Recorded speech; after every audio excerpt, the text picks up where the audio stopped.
मेरा देवर औरतों की मसाज करता। औरतें भी खुशी खुशी देवर से मसाज करवाती थी। मेरा अक्सर दिल करता कोई मेरा भी मसाज करे, मगर शर्म के मारे देवर को नहीं कहती। लेकिन मैं एक रात बहुत थकी हुई थी, तो देवर से मैंने कहा, लाइट बंद कर दो और मेरी मसाज कर दो। उसके बाद जो मेरे देवर ने किया उसे देखकर मेरी रूह कांप गई, क्योंकि मेरे देवर ने मेरे साथ रोज की मुताबिक मैं सुबह सवेरे ही उठती थी। ऐसा नहीं था कि मैं मेहनत से या काम काज से घबराती थी, मगर मैं इस कदर कामकाज भरी जिंदगी से थकने लगी थी। मैं अब कुछ वक्त आराम करना चाहती थी।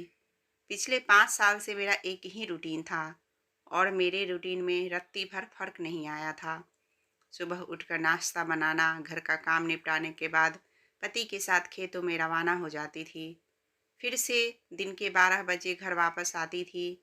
आकर खाना बनाती थी और घर के सारे काम किया करती थी। घर में मेरे अलावा और कोई औरत नहीं थी। घर की जिम्मेदारियां मुझ पर अकेली ही थी। इसके साथ साथ खेतों में जाना, वहां पर काम करना, इस सब से मैं बहुत ही ज़्यादा थक चुकी थी। मैं जब सुबह घर से बाहर जाने लगती थी, तो हमारे घर पर मोहल्ले की और करीबी गांव की औरतें मेरे देवर के पास मसाज करवाने के लिए आ जाती थी, और शाम तक उनका आना जाना लगा रहता था, क्योंकि मेरा देवर घर पर ही रहता था और उसके इस काम से अच्छी खासी आमदनी हो जाती थी। वह पढ़ा लिखा था और खेतों में काम करना पसंद नहीं करता था। यही वजह थी कि मुझे अपने पति की मदद करवाने के लिए खेतों में जाना पड़ता था। हमारे गांव का यह रिवाज था कि सभी औरतें अपने पति के साथ मिलकर ही काम करवाया करती थी और अपने पति का हाथ बटाया करती थी। पति का हाथ बटाने के चक्कर में थकान से चूर चूर हो जाती थी। मेरा थकान से बहुत बुरा हाल हो जाता था। मेरा भी कभी कभी दिल करता था कि मैं अपने देवर से मालिश करवाने का, मगर हमेशा शर्म और लिहाज के मारे चुप हो जाती थी। मेरा देवर बहुत अच्छी आदतों का इंसान था। वह किसी से भी ज़्यादा फालतू की बात नहीं करता था। मेरे ससुराल में भी यही रिवाज था कि देवर से ज़्यादा बात करने की इजाज़त नहीं थी। मेरे पति ने मुझे पहले दिन ही यह बात कह दी थी कि हमारे यहाँ औरतों का मर्दों के साथ ज़्यादा बातचीत करना पसंद नहीं किया जाता है। मैं खुद भी बहुत कम बोलती थी। मैं भी ज़रूरत के वक्त ही उसके साथ बात करती थी और खाना उसके कमरे में खामोशी से रख कर आ जाती थी।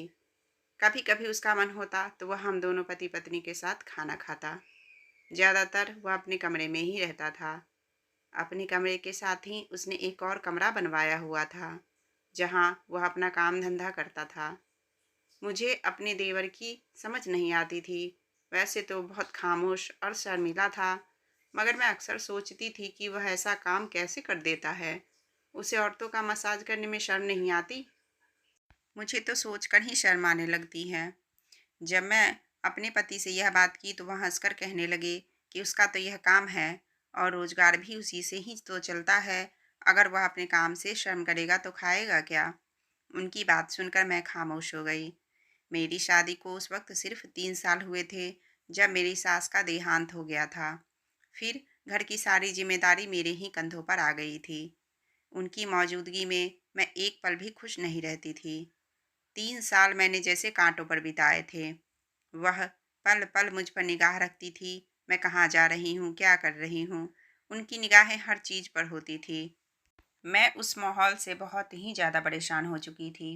मेरी शादी के 1 साल बाद उन्होंने मुझे औलाद ना होने के ताने देने शुरू कर दिए थे। मैं इस बात पर बहुत रोती थी। ऊपर वाले से रो रो कर प्रार्थना करती थी कि जल्दी से मेरी गोद भर दे, अपनी सास की तानों से छुट्टी मिल सके। मगर शायद मेरी किस्मत में अभी और परीक्षा लिखी थी। फिर एकदम से मेरी सास बीमार रहने लगी थी। बहुत से डॉक्टर से उनका इलाज करवाया, मगर उनकी बीमारी किसी भी डॉक्टर को समझ में नहीं आई। उनके दोनों बेटे उनसे बहुत ज़्यादा प्यार करते थे। मेरे ससुर का बहुत साल पहले ही देहांत हो गया था।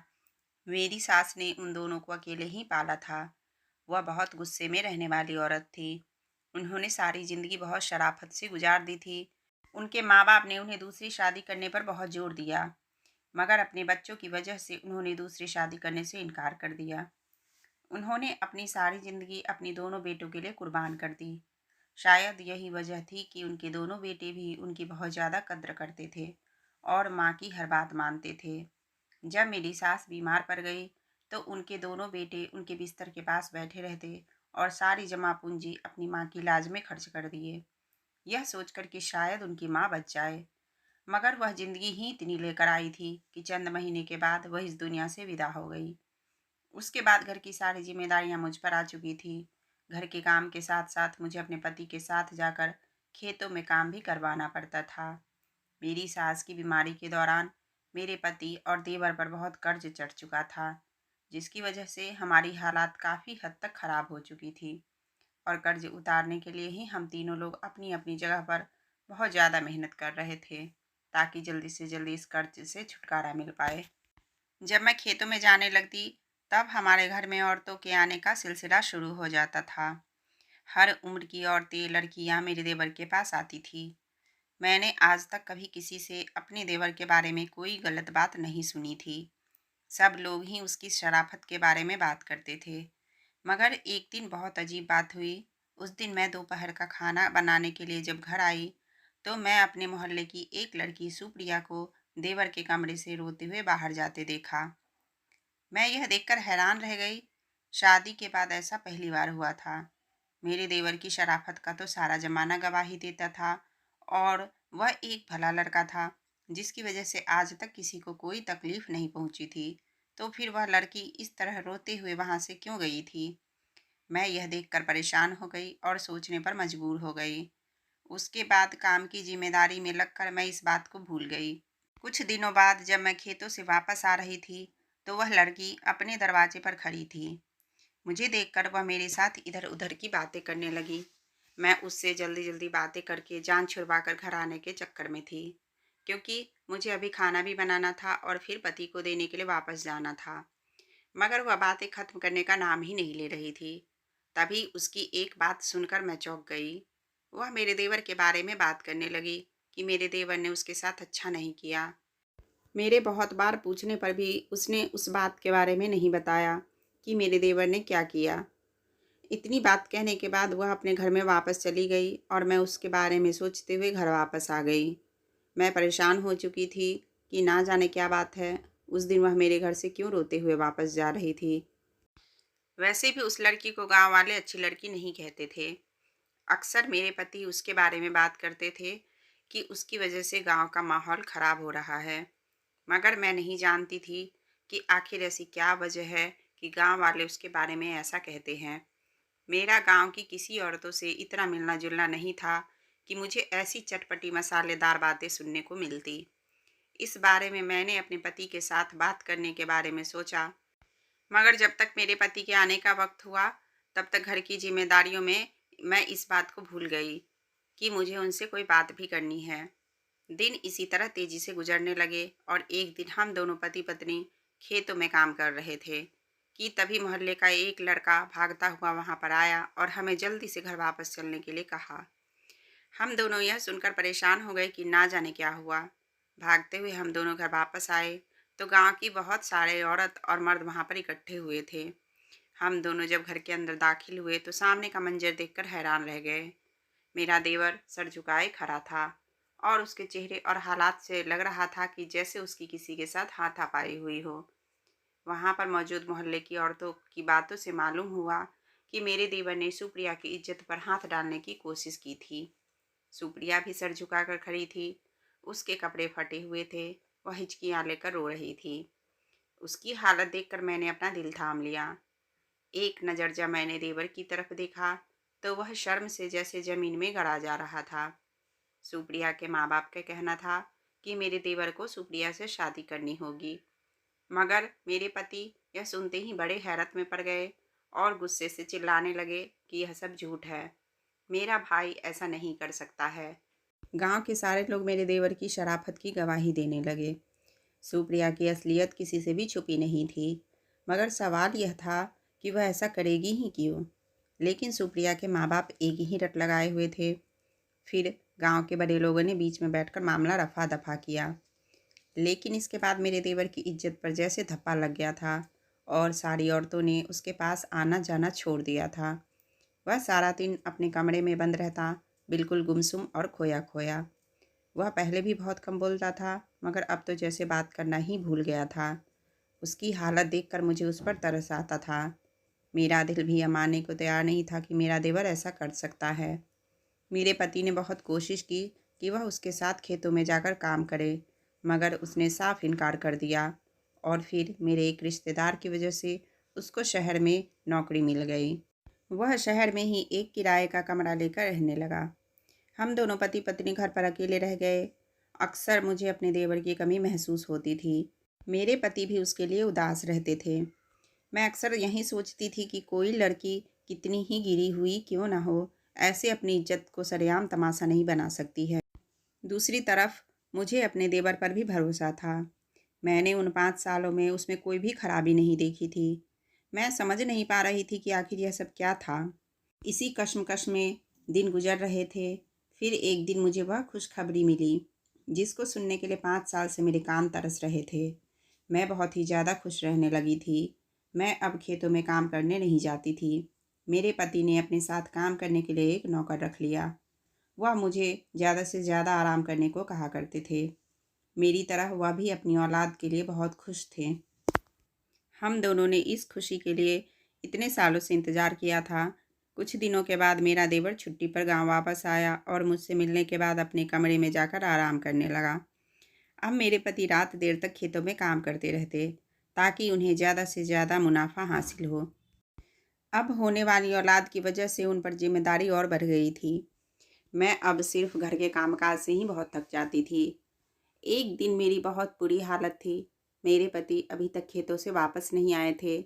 मैंने सोचा कि आज मेरा देवर घर पर है, मैं उससे मसाज करवा लेती हूँ। फिर मैं अपने देवर के कमरे में चली गई।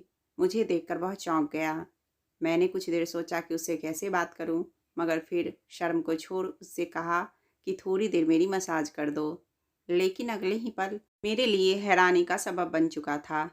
मेरा देवर अपनी जगह से उठा और कहने लगा, नहीं भाभी प्लीज़, मेरे पास सिर्फ एक मेरे भाई का रिश्ता रह गया है।